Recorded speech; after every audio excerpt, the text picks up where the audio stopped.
Bonsoir à tous, bienvenue dans votre journal dans l'actualité de ce 4 mars. 18 mois ferme. Mathilde Visage, 24 ans, a été condamnée aujourd'hui par le tribunal de grande instance de Tours pour fausse alerte à la bombe à la Nouvelle République et apologie du terrorisme. On y revient dans quelques secondes. C'était un des points inscrits dans le programme de Serge Babary. Aujourd'hui, un amendement oblige les maires à soumettre la question au conseil municipal. La bibliothèque centrale des Bords de Loire à Tours pourrait ouvrir un dimanche par mois. Et puis politique, focus ce soir sur le canton de Joué-les-Tours en Indre-et-Loire. 5 listes pour cette ville-canton qui compte pas moins de 37 000 habitants.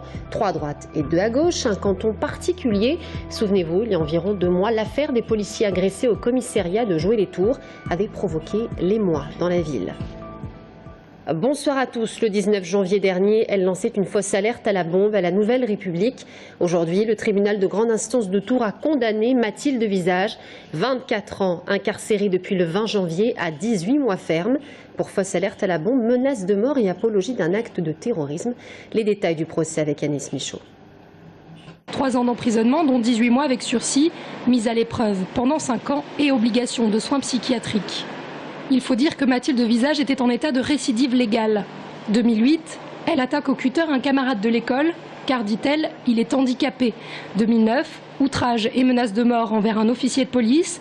2011, elle passe de nouveau devant la justice pour les mêmes faits envers le même officier. 2014, elle tente de poignarder en pleine rue son ex-conjoint. Alors bien sûr, en lisant le message qu'elle laisse à la Nouvelle République via Facebook le 19 janvier 2015, dans lequel elle dit qu'un colis piégé a été déposé en hommage au frère Kouachi, on peut se demander si elle approuve les attentats qu'a connus le pays une semaine auparavant. Elle répond à la présidente que pour elle, les terroristes avaient raison, que Charlie Hebdo était allé trop loin. Elle se dit pourtant athée, même si elle déclare s'être documentée sur l'islam après les attentats. Mais finalement, elle assure que cette référence au frère Kouachi n'était là que pour agrémenter son discours et faire peur. En réalité, elle en veut à la Nouvelle République d'avoir publié un article sur un fait divers la concernant, la tentative d'assassinat de son ex-compagnon. Si l'expertise psychiatrique a révélé que Mathilde Visage, 24 ans, est tout à fait normale, la présidente a des doutes sur la jeune femme. Dans le box du tribunal correctionnel, elle ne semble pas particulièrement mal à l'aise. Elle reconnaît et assume tous ses écrits, se dit volontiers antisémite car, je cite, les juifs ils ont tout ce qu'ils veulent. Mais si son langage est assez soutenu, elle semble avoir quelques lacunes en culture générale, parlant des juifs en disant la race aryenne. Lorsque le procureur prend la parole, on comprend qu'il n'aura aucune clémence face à cette jeune femme seule qui profite de la moindre provocation pour exister. Pour lui, si elle n'est peut-être pas psychiatriquement malade, elle est socialement grabataire. Il avait requis 4 ans d'emprisonnement, dont 2 ans avec sursis, assorti d'une mise à l'épreuve de 5 ans. Finalement, la peine sera allégée, mais l'avocat de la partie civile est satisfait. Compte tenu des propos qui ont été tenus à l'audience par Madame Visage, on avait compris qu'on allait sur une peine lourde. Nous sommes sur 3 ans d'emprisonnement, dont une partie avec sursis mise à l'épreuve, obligation de soins et obligation d'indemniser les victimes. Donc on est quand même sur un quantum de peine très élevé. Pour axe de défense, Maître Bugeaud était revenu sur son parcours.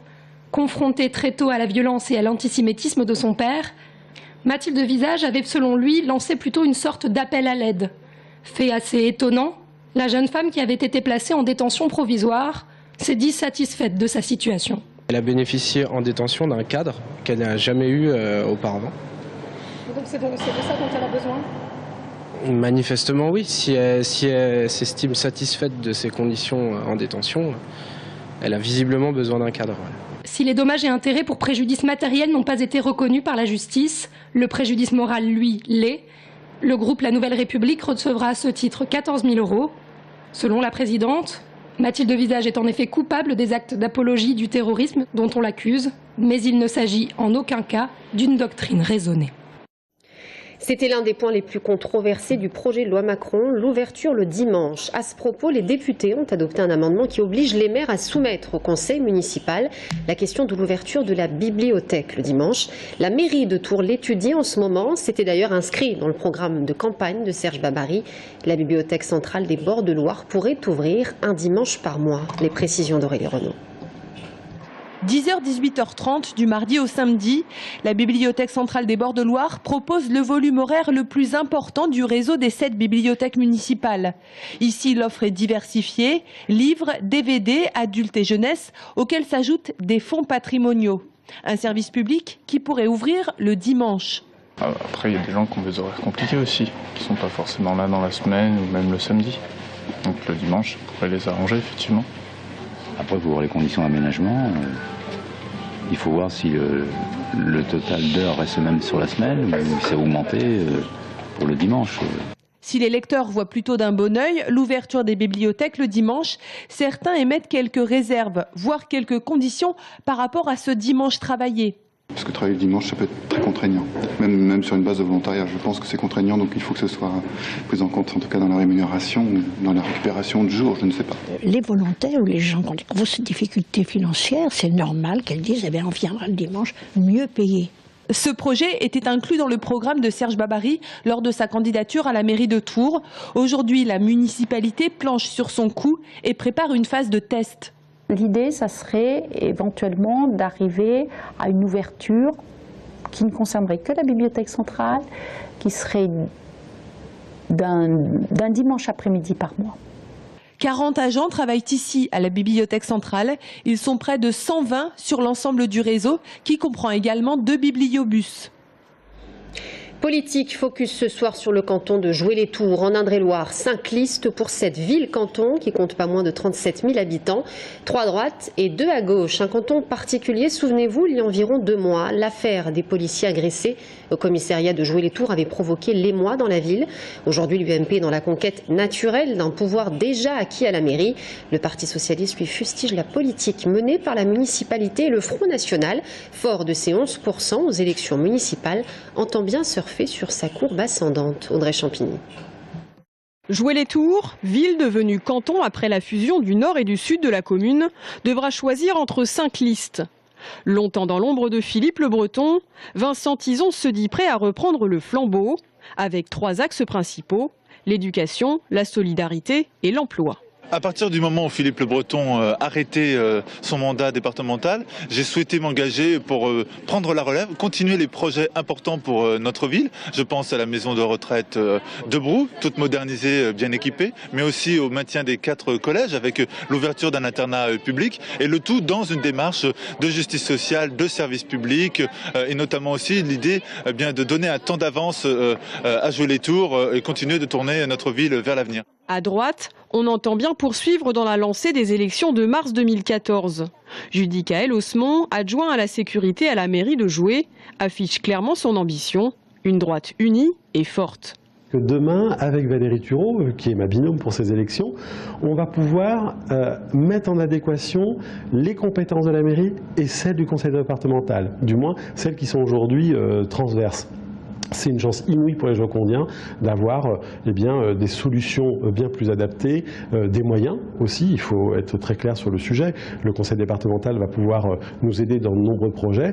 Avant, il y avait 2 élus, mais qui n'ont jamais rien apporté à la ville. En tout cas, depuis 2008, on a une absence totale de soutien au projet de la ville, et pourtant, ils étaient à la fois à la tête de la municipalité et à la tête du département. Fort de ces 11% aux dernières municipales, le Front national reste confiant, avec une ligne directrice nationale et un objectif, la sauvegarde des départements. Nous espérons en tout cas pour ces élections un sursaut, une progression encore du Front national, à l'instar de ce que disent les sondages pour Marine Le Pen. Nous espérons aussi évidemment progresser. Cela dit, nous nous situons dans le long terme. Si évidemment nous nous présentons au département, c'est pour diriger les départements et plus largement diriger les régions plus tard et aussi évidemment la France entière. Parmi ces binômes, un outsider, la liste Union populaire républicaine. Seul candidat en région centre, qu'Emmaïs Marzouk et Françoise Vergès se revendiquent sans étiquette, même si pour certains politiques, ce parti affiche clairement des valeurs et des idéologies d'extrême droite. L'UPR affirme lui être un parti provisoire avec un seul but, libérer la France. Nous, on appelle à sortir de l'Union européenne. de manière légale en utilisant l'article 50, tout bonnement pour récupérer notre souveraineté politique. Deuxième point, on appelle à sortir de l'euro pour récupérer une monnaie nationale, qui serait le franc pour nous. Troisième point, on appelle à sortir de l'OTAN, parce que clairement l'OTAN aujourd'hui c'est la guerre. La guerre en Libye, la guerre en Irak, éventuellement bientôt en Ukraine, etc. C'est des guerres qui sont jugées illégales d'un point de vue du droit international. Enfin, dernier binôme en lice pour ces élections départementales, l'Alliance communiste vert avec Florent Petit et Catherine Rabier. Et le Front National multiplie les dérapages ces derniers mois sur la toile. Regardez, à Vouvray, la candidate Patricia Bresson, remplaçante sur ce canton, a posté des messages sur son compte Facebook. Voilà la solution, lâcher un sanglier dans les cités, c'est bien plus efficace qu'une Kalachnikov. Bien sûr, François Hollande, a été élu par ses rats à qui il a donné l'asile, les logements et les allocs en tout genre, pendant que les Français grattent chaque jour pour y arriver. Et enfin, pour moi, un Français se prénomme Jules Jean Denis, en faisant allusion à l'attaque des terroristes de Charlie Hebdo.